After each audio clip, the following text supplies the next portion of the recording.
नमस्कार, माउन्टेन संवादमा यहाँहरूलाई स्वागत छ।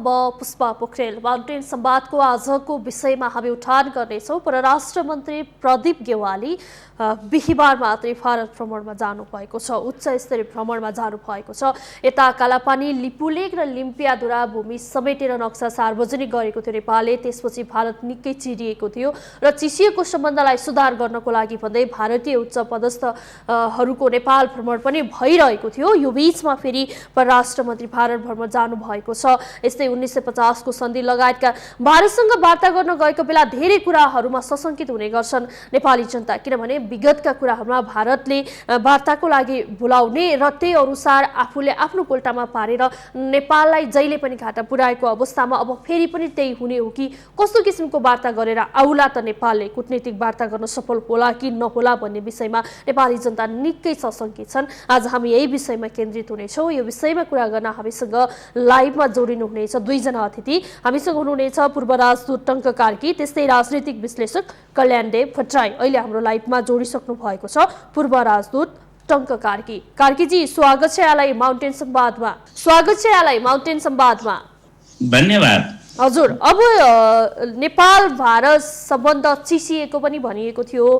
बीचमा केही भारतीय उच्च पदस्थहरू नेपाल भ्रमणमा पनि आउनुभयो र विशेष गरी पहिलाका कुराहरू हेर्ने हो भने सीमा समस्या, 1950 को सन्धि लगायतका विषयहरूलाई लिएर फेरि पनि कतै भारतले केही गर्न लागेको त होइन भनेर नेपाली जनता सशंकित भइरहेका छन्। यस अर्थमा कि परराष्ट्र मन्त्री प्रदीप कुमार गेवालीको भारत भ्रमण भएको छ, हिजो मात्रै जानुभएको छ। अब यो वार्ता कस्तो होला, हामी के आकलन गर्न सक्छौँ? एउटा त के भने नेपाल भारत दुई छिमेकी मुलुक हुँ। एकअर्का बीच सुमधुर जीवन्त सम्बन्ध बनाइराख्नुपर्छ, यसमा शङ्का छैन। त्यो प्रयत्न दुवै मुलुकहरूले गर्नुपर्छ र भइ पनि राखेका छन्। तर अहिले नेपाल जुन अवस्था छ त्यो अवस्था अलि विशिष्ट अवस्था छ। संसद भङ्ग भएको अवस्था छ। यसले एउटा मुलुक भरि एक किसिमको विवाद सिर्जना गरेको छ। संसद पुनर्स्थापना गर्नुपर्छ र गर्नु हुँदैन भन्ने विवादहरू छन्। राजनैतिक शक्ति विभाजित अवस्था छ। यस्तो अवस्थामा राष्ट्रको बाणी लिएर वैदेशिक सम्बन्धहरूलाई त्यसलाई के भनेदेखि व्यवस्थित गर्ने काम चाहिँ हैन, त्यसले समस्याहरू उत्पन्न गर्छ। त्यसको राष्ट्रिय आवाजलाई त्यसले मुखरित गर्न सक्दैन। त्यसले गर्दाखेरि यस्तो अवस्थामा खालि यो भ्रमण चाहिँ एक किसिमको सद्भावना, एकअर्काका कुराहरू सुन्ने र भोलि स्थायी सरकार बनिसकेपछि त्यसले निर्णय गर्ने हदसम्म मात्रै यस्ता भ्रमणहरूलाई सीमित गरिनुपर्छ जस्तो मलाई लाग्छ। हजुर, अब भारतको पछिल्लो पटक उच्च स्तरीय भ्रमणले गराएको छ। खासमा सीमा विवादपछि विगतको नेपाल भारतको बीचको अन्तर सम्बन्ध सुधारको सङ्केत चाहिँ यो भ्रमणले देखिएको। अब हामी सम्बन्ध सुधारको लयमा अगाडि जाँदैछौँ।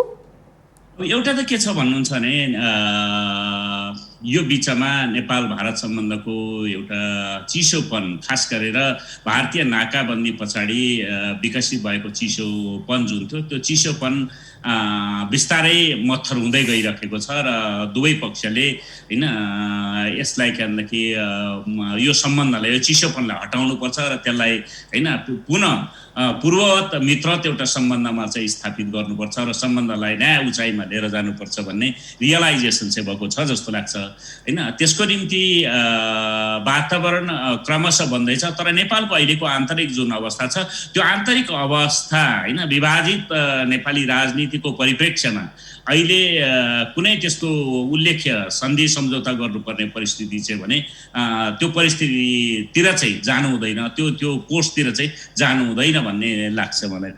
किनभने यस्तो अवस्थामा के हुन्छ भने कमजोर आन्तरिक राजनैतिक धरातल भएको बेलामा चाहिँ विगतमा पनि कमजोर शासकहरूलाई प्रयोग गरेर बाह्य पक्षले हैन, बाह्य मुलुकहरूले आफ्ना बढी लाभहरू लिएका या नेपालले न्यून लाभ लिएका यस्ता अनुभवहरू छन्। त्यो अनुभवको परिप्रेक्ष्यमा पनि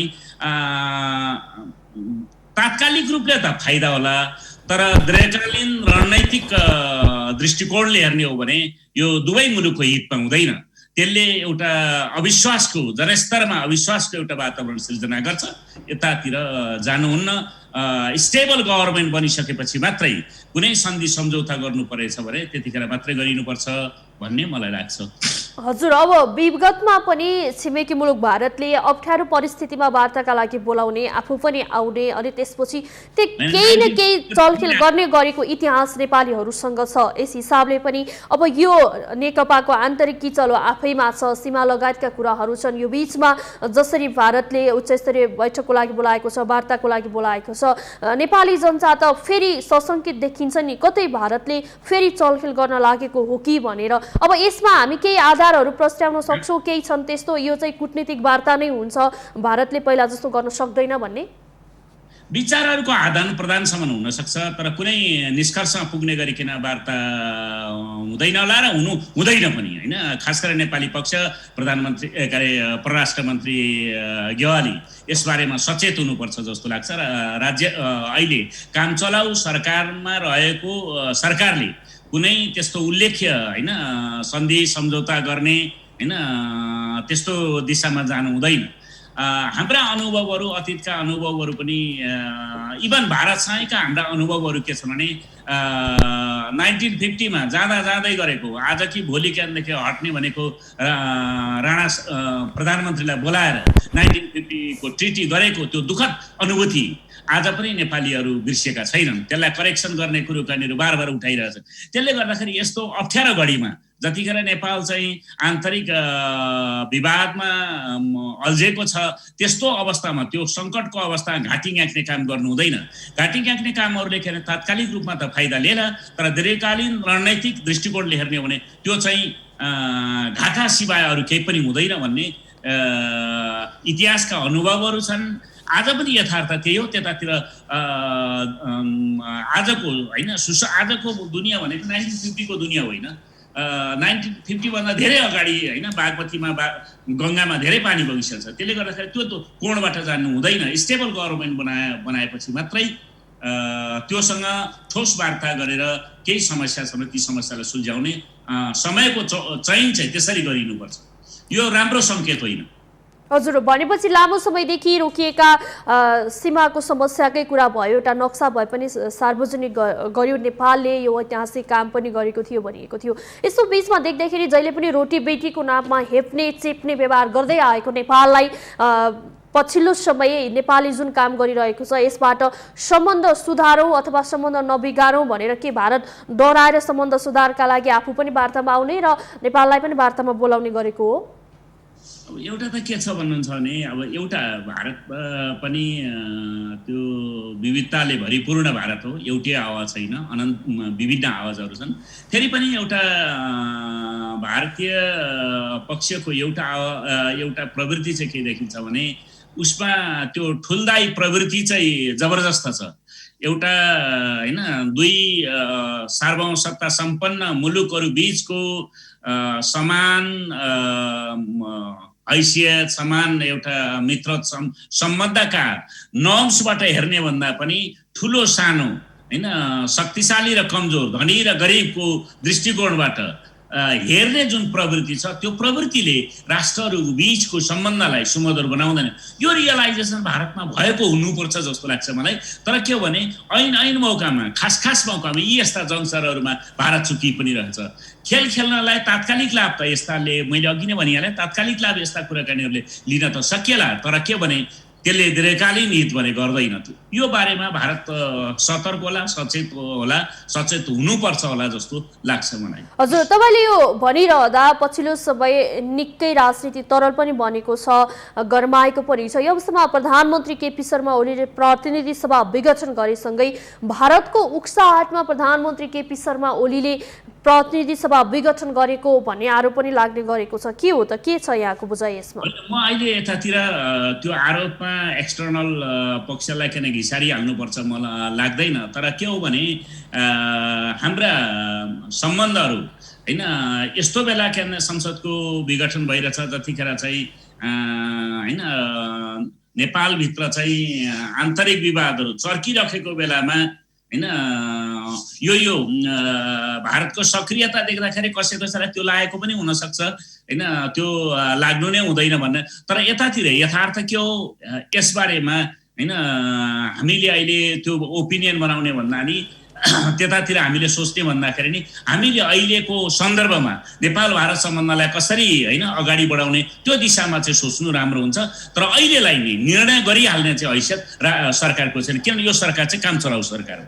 हजुर, अब दीर्घकालीन महत्त्वका कुनै पनि सम्झौताहरू नगर्नको लागि चाहिँ नागरिक समाज, नागरिक अगुवाहरूले चाहिँ त्यहीबाट नागरिक समाजबाट खबरदारी पनि भइरहेको छ, विशेष गरी परराष्ट्र मन्त्रीलाई। यस्तो खबरदारी गर्न मिल्छ या मिल्दैन? स्वाभाविक हो, यो होइन, अहिलेको सरकारको जुन हैसियत छ त्यो हैसियतको सन्दर्भमा यो त सुखद पक्ष हो।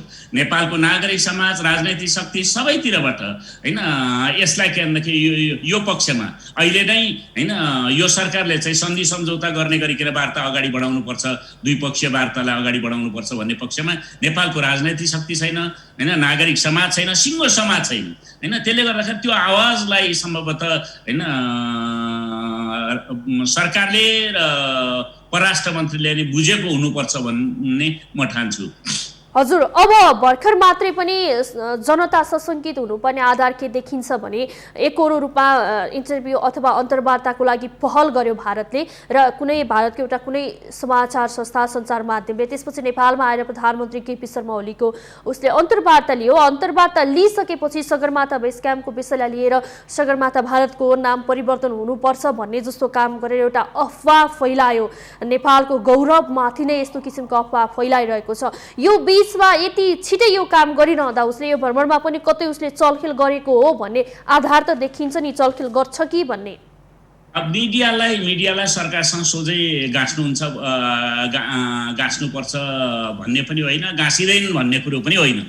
मिडियाको मामिला मिडियाकै रूपमा हेरिनुपर्छ र सरकारको मामिला सरकारकै रूपमा हेरिनुपर्छ। अहिले यी दुईटैलाई मिसमाच गरेर हेर्न थालियो भने हामी अर्कै निष्कर्ष पुग्छौँ। यो छुट्टै विषय बनाइनुपर्छ। जहाँसम्म जी न्युजका पत्रकारको जुन सगरमाथाको विषयलाई लिएर जुन अभिव्यक्ति छ त्यो दुःखद छ, र एउटा सुसभ्य राष्ट्रको होइन एउटा जिम्मेवार पक्षले त्यस्ता कुराकानीहरू उठाइनुले उनीहरूको हैसियत कत्रो छ भन्ने आफै त्यो प्रकट गर्छ जस्तो लाग्छ। म यसमा धेरै कमेन्ट गर्न चाहन्न। जुन कुरो जसलाई चाहिँ होइन एउटा के भन्ने एउटा त्यो जसमा कुनै लजिक्स नै छैन, होइन त्यो मोडा आग्रह, यो ठुलो राष्ट्रको त्यो अहङ्कार अभिव्यक्त गर्ने भन्दा प्रतिको कुराकानी केही छैन। भारतीय पक्षले आफ्नो वैदेशिक मामिलामा धेरै कुराकानीहरूमा सोच्नु जरुरी छ, खास गरेर साना तथा छिमेकी मुलुकहरूको सन्दर्भमा। हजुर, अब यो अन्तर्वार्ताको विषयलाई लिएर पनि कतिपयले अन्तर्वार्ता दिन नहुने भने, कतिपयले राम्रो छ भने, यो आफ्नो तरिकाले विश्लेषण भइरहँदा प्रधानमन्त्रीमाथि आक्षेप पनि लाग्यो अन्तर्वार्ता किन दिने, अन्तर्वार्ता दिन नहुने र देखावटी रूपमा पनि दिएको अन्तर्वार्ता भनेर। यहाँको के बुझाइ छ, के भन्नुहुन्छ यसमा? अन्तर्वार्ता दिनु, कोही अन्तर्वार्ता लिन आउँदाखेरि दिनु हुँदैन भन्ने कुरो होइन। अन्तर्वार्ता दिन सकिन्छ। अन्तर्वार्ता स्वयंमा राम्रो पनि छ, होइन। म यसलाई अन्यथा ढङ्गले लिन पनि चाहन्न, म राजनीति मिसाउन पनि चाहन्न। भिन्नता होलान्, होइन। प्रधानमन्त्रीको राजनैतिक मान्यतासँग र मेरा आफ्ना मान्यताहरूसँग काहीँ भिन्नताहरू होलान्, तर त्यसै अर्थमा त्यही नाममा नै होइन सबै कुरोकानी खराब भनेर त्यस्तो हेर्नुपर्छ मलाई लाग्दैन। प्रधानमन्त्रीको त्यो अन्तर्वार्ता मैले समग्र हेरेको छु। त्यो हेर्दाखेरि त्यो अन्तर्वार्ताहरू आफैमा राम्रो अन्तर्वार्ता पनि छ। हजुर, खास गरी यो पछिल्लो समय पनि व्यापक चर्चामा छ, यो इपिजीको प्रतिवेदन मान्न चाहिँ भारतले किन मानिरहेको छैन होला? यहाँको के बुझाइ छ? भारतको नेपाल सम्बन्धी दृष्टिकोणमा एउटा परिवर्तन हुनु जरुरी छ। त्यो भारत अहिले पनि नेपालको स्वतन्त्र सार्वभौमिक त्यो स्ट्याटसलाई स्वीकार गर्न अनकनाइ गरिरहेको छ। भारत अहिले पनि त्यो विशेष सम्बन्धको नाममा, अनुपम सम्बन्धको नाममा, रोटीबेटीको सम्बन्धको नाममा नेपाललाई आफ्नो प्रभाव क्षेत्रभित्र देख्ने, सेटेलाइट स्टेटको रूपमा देख्ने, भेसल स्टेटको रूपमा देख्ने त्यो दृष्टिकोण जुन छ, त्यो दृष्टिकोण करेक्सन नगरुन्जेलसम्म नेपाल भारत सम्बन्ध जुन सुस्थिर, सुमधुर, एउटा राम्रो छिमेकी सम्बन्ध बन्छ जस्तो मलाई लाग्दैन। त्यसले सधैँभरि हाम्रा सम्बन्धहरूलाई चाहिँ होइन काहीँ न काहीँ होइन त्यसले एउटा राम्रो वातावरणमा राख्दैन जस्तो मलाई लाग्छ। हजुर, अब यहाँले नै भनिरहँदाखेरि बारम्बार रूपमा विगतदेखि नै भारतले नेपाललाई जहिले पनि रोटी रोटी भाइ भाइको रूपमा मात्रै हेरेको छ। खास गरी प्रधानमन्त्री केपी शर्मा ओलीसँगको इन्टरभ्यूमा पनि भारतले के भनेको छ, राम र लक्ष्मणको संज्ञा दिँदै रामलाई भगवान बनाउँदै हामीलाई चाहिँ उसको अगाडि झुक्नुपर्ने भनेको छ। भारतले नेपाललाई कहिल्यै पनि एउटा कूटनीतिक सम्बन्धको रूपमा हेर्न नचाहनुको कारण के होला? नागरिक तहमा दाजुभाइको सम्बन्ध हुनसक्छ होइन, ज्वाइँ छोरीको सम्बन्ध हुनसक्छ, या होइन तपाईँको के भनेदेखि छोरी बुहारीको सम्बन्ध हुनसक्छ, यस्ता सम्बन्धहरू हुन सक्छ नागरिक तहमा। तर राज्य भनेको अलग कुरो खाने हो। राज्यको बिचमा दुई सार्वभौम सत्ता सम्पन्न राष्ट्रहरूको बिचको सम्बन्ध भनेको समानताको सम्बन्ध हो। त्यहाँ ठुलो सानो होइन, बलियो कमजोर धनी गरिब यस्ता अर्थहरू हुँदैनन्, सानो ठुलोको पनि अर्थ हुँदैन। त्यसले गर्दाखेरि अब यो चाहिँ कता कता हामीकामा एउटा यस्तो डक्ट्रिन हामीलाई के भनेदेखि कोच्याउन कोसिस गरिन्छ, जुन कुरो चाहिँ नेपालीहरूको अबुझपन होइन, नेपालीहरू चाहिँ लाटा सोझा छन्, यिनीहरू बहादुर मात्रै हुन्, यिनीहरूले चाहिँ त्यो ढङ्गले हाम्रो बडप्पनलाई हाम्रो ठालुपनलाई चाहिँ स्वीकार गरिदिनुपर्छ भनेर ठान्छन्। तर नेपाल आजको नेपाल भनेको 1950s को नेपाल होइन, 90s को नेपाल पनि होइन। नेपाल अहिलेको नेपाल भनेको जागृतिको हिसाबले जागरणको हिसाबले अनौलेखा हुन्छ। नेपाल धेरै माथिबाट छ र सुसभ्य राष्ट्रहरूका नर्म्सहरूलाई बुझेको नेपाल हो। त्यसले गर्दा त्यो बुझेको नेपाल चाहिँ आफूलाई आफ्ना वैदेशिक सम्बन्धहरू स्थापित गर्दाखेरि रणनैतिक तटस्थताका रणनैतिक स्वायत्तताका आदर्शभित्र आफूलाई के प्रतिस्थापित गर्न कोसिस गरेछ। यो पक्षलाई भारतले बुझ्नुपर्छ। हजुर, अब यहाँले नै भनिरहँदा जहिले पनि यसरी हेरिरहन्छ, उसले कूटनीतिक सम्बन्धको आधारमा कहिले पनि नेपाललाई हेर्न सकिरहेको छैन। सधैँभरि हेपाहा र मिचाहा प्रवृत्ति भारतले बारम्बार रूपमा देखाउँछ। यस्तो अवस्थामा त उसको मनोविज्ञान हेपाहा र मिचाहा प्रवृत्ति उसले नसच्याउँदासम्म त समस्या समाधान हुने अवस्था त देखिँदैन नि, होइन र? एउटा कुरो के भने यसको एउटै समस्या एउटै समाधान भनेको के हो भन्दाखेरि नेपाल भित्रका शक्तिहरू जो छन् त्यो शक्तिहरूको एकता नै त्यसलाई करेक्सन गर्ने सबभन्दा बलियो आधार हो।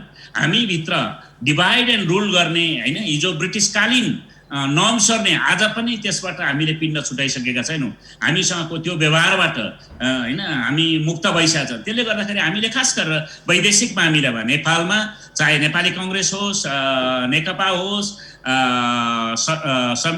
समाजवादी पार्टी होस् या अरू कुनै होइन राप्रपा होस्, अरू कुनै पार्टी, आज हामीलाई खास गरेर आफ्नो राष्ट्रिय हितमा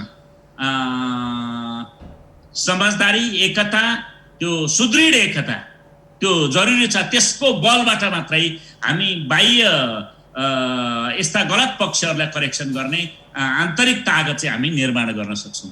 हजुर, विगतदेखि नै नेपालको लागि ठुलै समस्या बनेको, भारतको लागि पनि यो समस्या समाधान हुन नसकेको विषय के हो भने सन् 1950 को सुगौली सन्धि हो। यो सन्धिको विषयमा पनि कहिले पनि वार्ता गर्न भारतले मानेन, विगतमा पनि र अहिले यो नक्सा प्रकरण पछि पनि कूटनीतिक वार्ता गरौँ, टेबलमा बसौँ भनेर नेपालले बारम्बार भन्दाखेरि भारतले आनाकानी गरिरह्यो नि। यो सुगौली सन्धि होइन, सुगौली सन्धि त 1816 को सन्धि हो, 15 को सन्धि हो।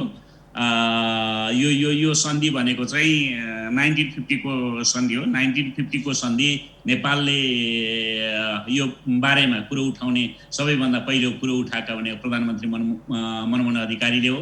त्यसै त यतिका वर्ष बितिसके तैपनि ठोस प्रगति हुन सकिरहेछ।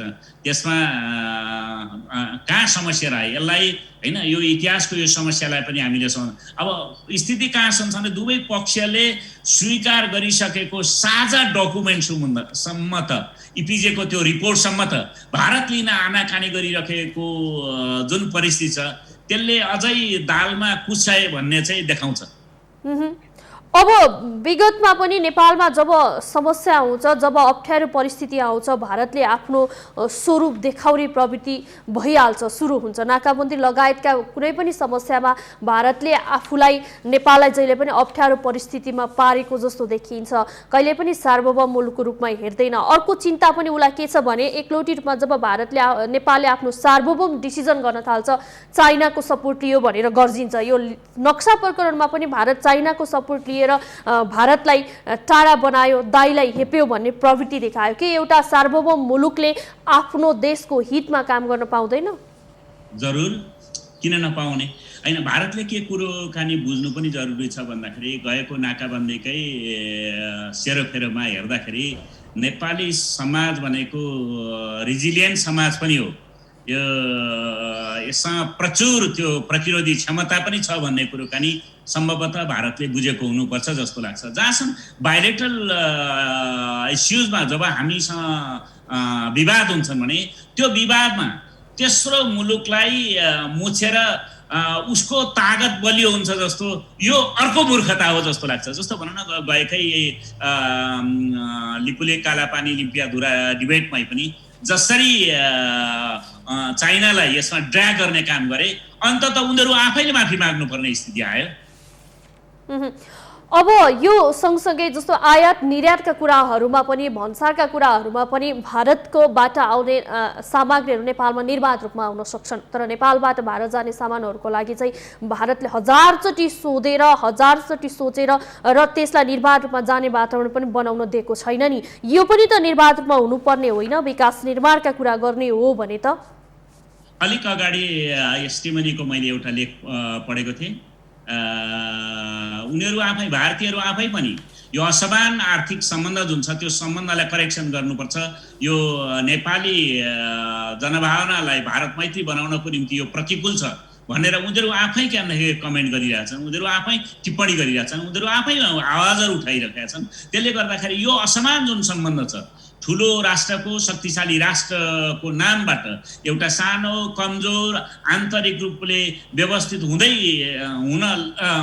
कोसिसमा रहिरहेको त्यस्तो मुलुकलाई अप्ठ्यारो घडीमा घाँटी गाँट्ने जुन भारतबाट बार बार काम भयो छ, त्यो नहुँदा नै वास्तवमा नेपाल र भारतको सम्बन्ध भनेको मैले त अक्सर गरेर भन्ने पनि गरेछु, नेपाल भारतलाई दुईटा भारतमा देख्छ। एउटा बाबुसाहेब भारत र एउटा चाहिँ आदर्श भारत, जहाँ मोदीको भारतीय प्रधानमन्त्री मोदीको भाषा सापट लिने हो भने हैन, जहाँ ऋषिमुनिहरू पनि बसेका छन्, ऋषिमुनिहरू पनि थिए, त्यो भारत हो। त्यो पछिल्लो भारत जुन छ, ऋषिमुनिहरूको जुन भारत छ, त्यो ऋषिमुनिहरूको भारतसँग, त्यो आदर्श भारतसँग नेपालको समस्या छैन। समस्या कहाँ हो भने बाबुसाहेब भारतसँग मात्रै नेपालको समस्या हो। त्यो बाबुसाहेब भारत बत्थर हुन साथै, त्यो ठाउँमा ठेगानमा आउन साथै नेपाल भारत बीच कुनै समस्या रहने छैन। हजुर, अब भारतको विशेष गरी पछिल्लो समय त नेपालसँग खटपट भयो, चिचिएको। त्यो बाहेक नेपालसँग मात्रै होइन, अरू छिमेकी मुलुकहरूसँग पनि राम्रो सम्बन्ध भारतको रहन सकेको छैन, राम्रो सम्बन्ध हुँदैन। यस अर्थमा भारतले आफ्ना कतिपय नीति, नियम, पद्धति र प्रक्रियाहरूलाई पनि केही परिवर्तन अथवा परिमार्जन गर्नुपर्ने अवस्था देखिएको छैन? अब एउटा त के भने त्यो प्रेसर छ हैन, भारतलाई त्यो प्रेसर हुनुपर्छ जस्तो लाग्छ। भारत आफै पनि अहिले एउटा तरल अवस्थामा, ऊ आफै पुनर्व्यवस्थित हुने क्रममा छ जस्तो लाग्छ। हामीले हाम्रा आवाजहरू उठाउने हो हैन, ती आवाजहरू हैन उनीहरूले पनि सुन्ने गरिकन हामीले राखिदिनुपर्छ कि नेपाल भारत सम्बन्धलाई कसरी सुमधुर, सुस्थिर र असल छिमेकीका आधारमा यसलाई प्रतिस्थापित गर्न सकिन्छ हैन। त्यो ढङ्गले हामीले आफ्ना आवाजहरूलाई पनि मुखरित गरिराख्नुपर्छ।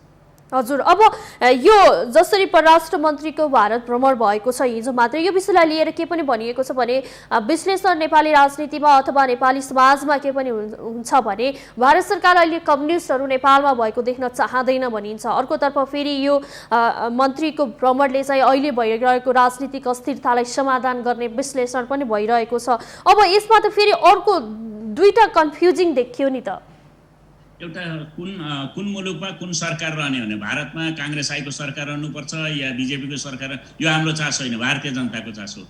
नेपालमा कम्युनिस्टको सरकार हुनुपर्छ कि अरू कसैको सरकार हुनुपर्छ, त्यो निर्णय गर्ने आदेश दिने काम अरू कसैको होइन, त्यो नेपाली जनताको चोइस हो होइन। उनीहरूले मात्रै गर्न सक्छन्, उनीहरूको त्यो सार्वभौम अधिकारलाई कसैले इन्क्रोज गर्न सक्दैन, त्यो गरिनु पनि हुँदैन होइन।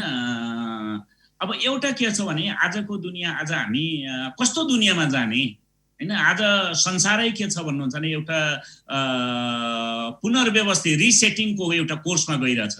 हिजोकै जस्तो औपनिवेशिक युगकै मूल्यहरूको निरन्तरता दिने हो कि या नौपनिवेशिक मूल्यहरूको निरन्तरता दिने हो कि होइन, सहअस्तित्वका आदर्शहरूलाई, हस्तक्षेप र सहअस्तित्वका नर्म्सहरूलाई निरन्तरता दिएर नयाँ सिराबाट विश्व व्यवस्थालाई, विश्व सम्बन्धलाई, मुलुकहरूका बिचका सम्बन्धलाई नयाँ ढङ्गले प्रतिस्थापित गर्ने हो, जुन सम्बन्धका ले चाहिँ मानव जातिले गरेका विकासका लाभहरू चाहिँ सबैले बाँडीचुँडी गर्न सकियोस्। त्यस्तो दुनियाँतिर जाने कि होइन, कसैको घाँटी ग्याकेर नै होइन उसलाई काबुमा ल्याउने, यो पुरानो खेल भयो, पुरानो दुनियाँको के भन्दाखेरि नर्म्स हो। त्यो नर्म्समाथि आज विश्वव्यापी रूपमा प्रश्न उठेका छन् र देखिँदैछ के भन्दाखेरि आज भनौँ न तपाईँ हामी जानेरी बसिरहेका छौँ यतिखेर भनेको होइन। हामीले के देख्यौँ भन्दाखेरि एउटै कोरोना जस्तो एउटा रोगको निम्ति सारा यत्रो दुनियाँ 7 अरब मान्छे चाहिँ स्ट्यान्ड स्टिल हुनुपर्ने एउटा परिस्थिति रहेछ। हामी मान्छे आफै कति कमजोर रहेछौँ। त्यसले गर्दाखेरि आज विश्वमा विकसित भइरहेका साझा समस्याहरूमा साना ठुला सबैको हातेमारै पो जरुरी हो त होइन। यसलाई फेरि आज हामी यत्र होइन प्राकृतिक वातावरणको समस्या छ, यही अहिले रोग जन्य यस्तो होइन कोभिड जस्तो यो प्रब्लम छन् होइन, अरू कतिपय अन्तर्राष्ट्रिय समस्याहरू छन्, ती समस्यामा हातेमालो गरेर जाने कि होइन होइन। एकअर्काको घाँटी ग्याँ गर्ने होइन, ठुलो सानोको के भन्दाखेरि होइन त्यो लुछाचुडी मात्रै गरेर जाने, यो चाहिँ आज होइन विश्वव्यापी रूपमा एउटा नयाँ छलफल, नयाँ बहस भइरहेछ र संसार नयाँ दिशातिर जानलाई कोसिस पनि गरेर ती दबावहरू छन्।